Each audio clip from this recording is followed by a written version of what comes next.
How do I start this? I don't know. This is a car.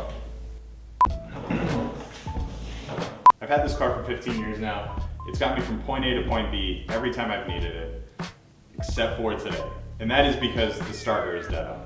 I took it out to Los Angeles about a week and a half ago for its first maiden voyage outside of Vegas, since I've done everything to it, the SR swap, the rear subframe stuff, and I was really unsure how I was gonna do.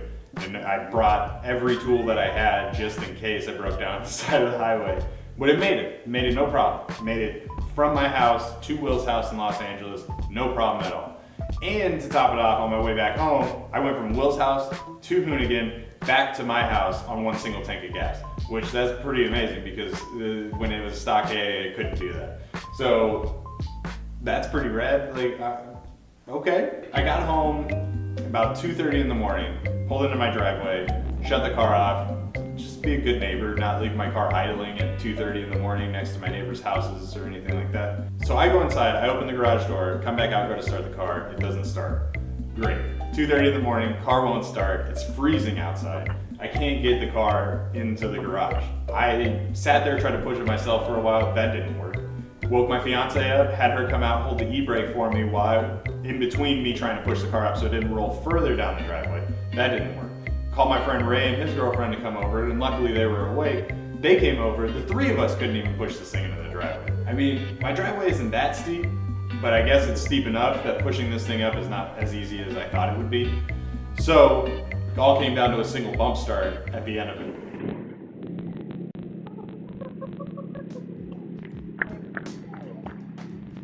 Luckily, the first bump start that I tried ended up working and I was able to get the car in the garage. After getting in the garage, I started looking at the best route for a new starter. I knew that you could still get OEM Nissan starters, but then when I saw the price, I wasn't down for that. It was about $1,400, $1,300, something like that for an OEM starter. But luckily there's alternatives, and our friends at ISR gave me a sweet deal on a brand new SR starter from them, and now we're gonna put it in.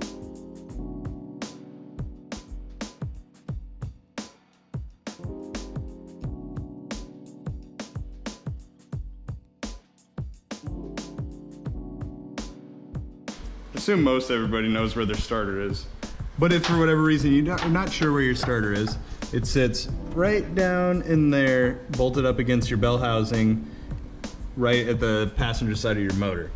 And there's the two bolts that hold it in. It's real easy to take off. And then there's one more bolt for your power. So first things first, always make sure, if you're messing with anything electrical on your car, take your goddamn negative terminal off. Don't shock the shit out of yourself. Disregard the fact that I don't have a tie rod boot. So this is your starter right here. This one looks pretty old. Now it needs to come out. So you got one bolt here, and then there's another one basically on the opposite side, higher up. So you need to be able to get to both of those, and then starter lifts up, and then you pull it right out through the bottom here. There's a little cover, and that is the 12s. Is the 12 mil sockets that you need.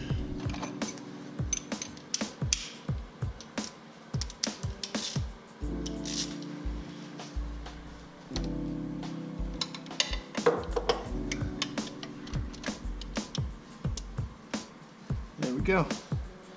That worked.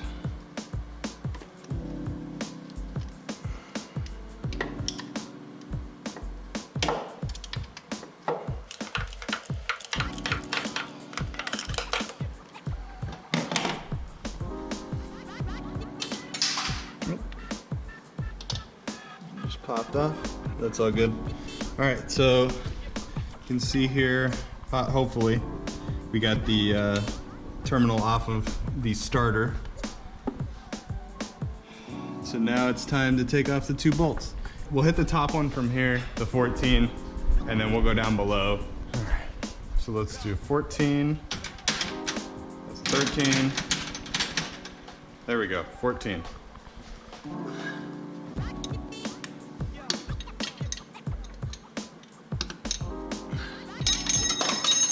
Sweet.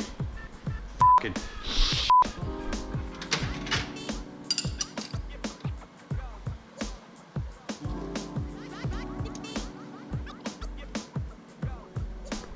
There we go.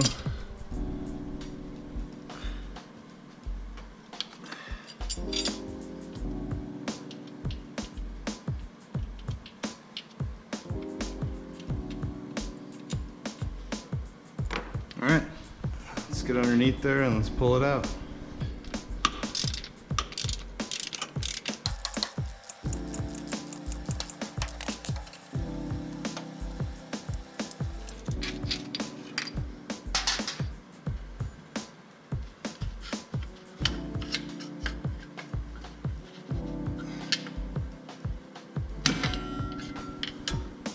So now that the starter's up, and just wiggle it out, and there it is. So removing the old starter, just again, very simple. You got a bolt here, and a bolt here, and then you disconnect power from there. And then there is a signal wire here that you also have to pull. But there is also something else that's very important. If you look at these two bolts, clearly not the same size or same length.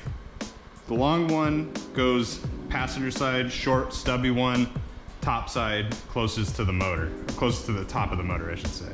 When the starter's in the car, sitting like so, you got long guy down here at the bottom, short guy at the top.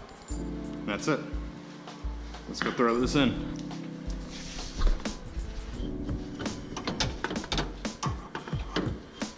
Definitely kind of tough with one hand getting in here.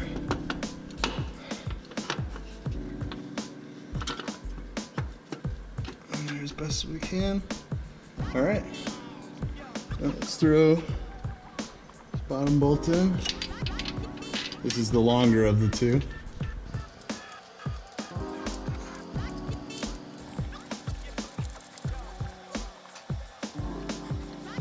Okay.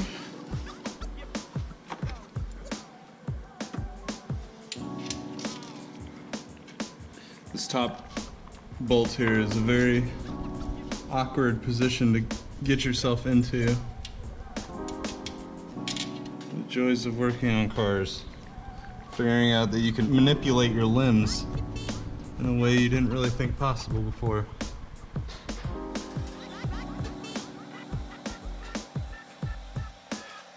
All right, not totally finished yet. We still got to connect. Power and the signal sending wire, and then we're good. But yeah, let's get this thing snugged up.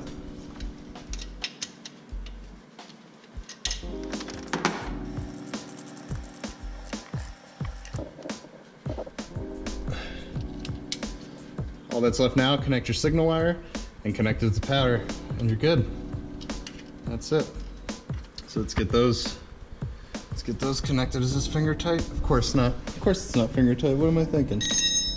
Of course it's not finger tight. Where's our 12s?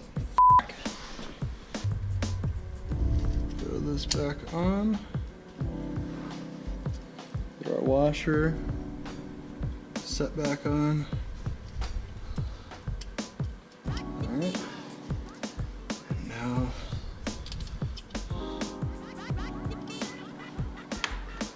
alright, let's get the negative terminal back on.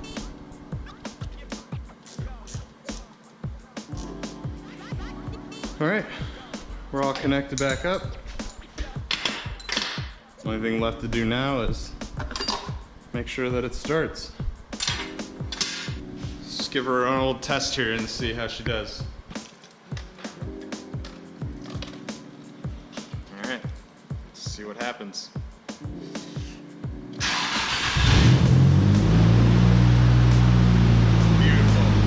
Beautiful.